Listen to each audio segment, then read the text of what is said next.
Sonny, a frail-looking young man with pale skin and dark circles under his eyes, sat on a rusty bench across from the police station. He cradled a cup of coffee in his hands, not the cheap synthetic type that slum rats like him usually had access to, but the real deal. It was a cup of plant-based coffee, usually available only to higher-ranked citizens, and it had cost most of his savings. But today, Sonny decided to pamper himself. After all, his life was about to end. Enjoying the warmth of the luxurious drink, he raised the cup and savored the aroma. Then, tentatively, he took a small sip and immediately grimaced. "Oh, it's so bitter!" Giving the cup of coffee an intense look, Sonny sighed and forced himself to drink some more. Bitter or not, he was determined to get his money's worth. Taste buds be damned. "I should have bought a piece of real meat instead. Who knew actual coffee is so disgusting? Well, it's going to keep me awake at least." He stared into the distance, dozing off, and then slapped himself in the face to wake up. "Oh, what a ripoff!" Shaking his head and cursing, Sonny finished the coffee and stood up. Rich people living in this part of the city were rushing past the small park on their way to work, staring at him with strange expressions. Looking haggard in his cheap clothes, eyes heavy and bagged from lack of sleep, pallid skin, his frame unhealthily thin, Sonny was indeed out of place here. He tossed the cup into a garbage bin. The cup missed the bin by a wide margin and fell on the ground. Sonny rolled his eyes in exasperation, walked over, and picked it up before carefully putting it in the trash. Then, with a slight grin, he crossed the street and entered the police station. Inside, a tired-looking officer gave him a quick glance and frowned with obvious distaste. "Are you lost, boy?" Sonny looked around with curiosity, noting reinforced armor plates on the walls and poorly hidden turret nests in the ceiling. The officer, too, looked scruffy and mean. At least police stations remain the same wherever you go. "Hey, I'm talking to you." Sonny cleared his throat. No, I'm not lost at all." Then he scratched the back of his head and added, "As demanded by the third special directive, I am here to surrender myself as a carrier of the nightmare spell." The officer's expression instantly changed from irritated to wary. He looked the young man over once again, this time with piercing intensity. "Are you sure you're infected? When did you start showing symptoms?" Sonny shrugged. "A week ago?" The officer became visibly paler. "Shit." Then, with a hurried motion, he pressed a button on his terminal and bellowed, "Attention! Code black in the lobby. I repeat, code black." The nightmare spell first appeared in the world a few decades ago. Back then, the planet was just starting to recover from a series of devastating natural disasters and subsequent resource wars.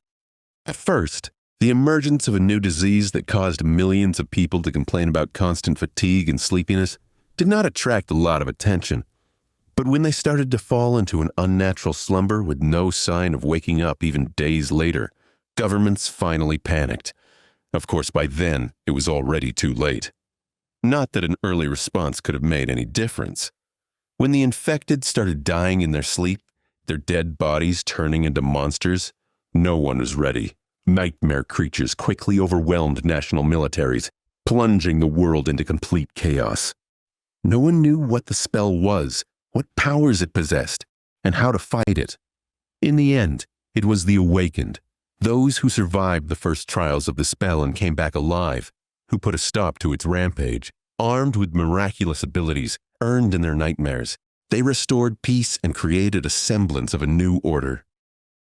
Of course, it was only the first of the catastrophes brought upon by the spell, but as far as Sonny was concerned, none of it had anything to do with him. Not until a few days ago, that is, when he first started having trouble staying awake. For an average person, being chosen by the spell was as much of a risk as an opportunity. Kids learned survival skills and fighting techniques in school on the off chance of being infected. Well-to-do families hired private tutors to train their children in all sorts of martial arts. Those from the awakened clans even had access to powerful legacies, wielding inherited memories and echoes in their first visit to the dream realm. The richer your family was, the better your chances of surviving and becoming an awakened were. But for Sonny, who had no family to speak of and spent most of his time scrounging for food instead of going to school, being chosen by the spell presented no opportunity at all. To him, it was basically a death sentence. A few minutes later, Sonny was yawning while several policemen were busy putting him in restraints. Soon he was fastened into a bulky chair that looked like a weird mix between a hospital bed and a torture device. The room they were in was situated in the basement of the police station, with thick armored walls and a formidable-looking vault door. Other officers were standing near the walls with automatic rifles in their hands and grim expressions on their faces. Sonny did not particularly care about them. The only thing he could think about was how much he wanted to sleep. Finally, the vault door opened, and a gray-haired policeman walked in. He had a seasoned face and stern eyes, looking like someone who had seen a lot of terrible things in his life. After checking the restraints, the policeman glanced quickly on his wristwatch and then turned to Sonny. "What's your name, kid?" Sonny blinked a few times, trying to concentrate, then shifted uncomfortably. "Sonny." The old policeman raised an eyebrow. "Sonny. Strange name." Sonny tried to shrug but found himself unable to move. "Some of my friends call me Sunless, since I can seem quite unhappy from time to time. And at least I have a name. Back in the outskirts, not everyone gets one." After another yawn, he added, "It's because I was born during a solar eclipse. My mom had a poetic soul, you see." That's why he got this weird-ass name. And his little sister was called Rain, back when she still lived with them at least. Whether it was the result of poetic imagination or simple laziness, he didn't know. The policeman grunted. Do you want me to contact your family?" Sonny simply shook his head. "There's no one. Don't bother." For a second, there was a dark look on the policeman's face. Then his expression turned serious. "All right, Sonny. How long can you stay awake?" Not long." The policeman sighed. "Then we don't have time for the full procedure. Try to resist for as long as you can and listen to me very carefully, okay?" Not waiting for a response, he added, "How much do you know about the nightmare spell?" Sonny gave him a questioning look. "As much as anyone, I guess. Who doesn't know about the spell?" "Not the fancy stuff you see in dramas and hear in the propaganda broadcasts. I mean, how much do you really know?" That was a hard question to answer. "Don't I just go into the dream realm, kill a few monsters to complete the first nightmare, receive magic powers, and become an awakened?" The old policeman shook his head. "Listen carefully. Once you fall asleep, you will be transported into your first nightmare. The nightmares are sort of like trials, challenges created by the spell. Once inside, you'll meet monsters, horrible creatures who will test you, fight you, try their damnedest to break you. But you'll also meet people. They aren't worth trusting either. Your best bet is to fight for yourself. Remember, they are not real. They're just illusions conjured up to test you." "How do you know?" The policeman just stared at him. "I mean, no one understands what the spell is and how it works, right? So, how do you know that they're not real?" "You might have to kill them, kid. So, do yourself a favor and just think about them as illusions." "Oh." The old policeman waited for a second, then nodded and continued. "A lot of things about the first nightmare depend on luck. Generally, it shouldn't be overwhelmingly hard. The situation you're in, the tools you have at your disposal, and the creatures you have to defeat should be within the range of your abilities, at least. After all, the spell sets up trials, not executions. You're a bit disadvantaged due to, well, your circumstances. But kids from the outskirts are tough. Don't give up on yourself." "Uh-huh." Sonny was getting more and more sleepy.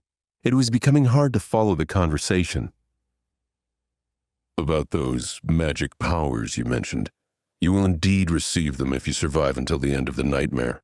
What those powers will be exactly depends on your natural affinity as well as what you do during the trial. But some of it will be at your disposal right from the start. The voice of the old policeman sounded more and more distant. Sonny's eyelids were so heavy that he was struggling to keep his eyes open.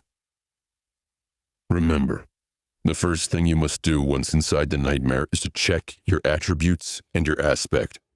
If you get a combat-oriented aspect, something like a swordsman or an archer, things will be easier. If it is reinforced by a physical attribute, then that's even better. Combat aspects are the most common, so the probability of receiving one is high. The armored room was growing dimmer. If you're unlucky, and your aspect has nothing to do with combat, don't despair. Sorcery and utility aspects are useful in their own ways. You'll just have to be smart about it. There are really no useless aspects. Well, almost. So just do anything in your power to survive. If you survive, you'll be halfway to becoming an awakened. But if you die, you'll open a gate for a nightmare creature to appear in the real world. Which means that my colleagues and I will have to deal with it, so please, don't die sunless. Already half asleep, Sonny felt a bit touched by the policeman's words. Or at least try not to die right away. The nearest awakened won't be able to get here for a few hours, so we would really appreciate it if you don't make us fight that thing ourselves. What? With that last thought, Sonny finally slipped into a deep slumber. Everything became black, and then, in the darkness, a faintly familiar voice rang. Aspirant, welcome to the nightmare spell. Prepare for your first trial.